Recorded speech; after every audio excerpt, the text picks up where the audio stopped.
to next time. Yung tinatawag ng duyan, next time ka. Dito muna galing kami dyan sa baba. Ito, yung Ultra Winds. Yan. Sama yung pugi kong anak.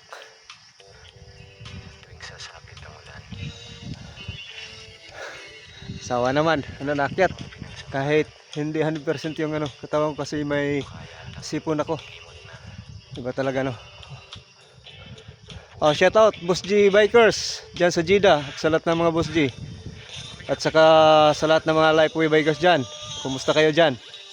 Oh, pag may pagkataon, bike kayo. Huwag kayong masyadong pabaya sa katawan nyo.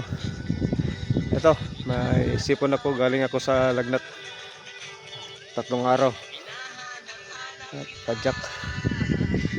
Yan. Sama ko yung ito. Saka yung anak ko.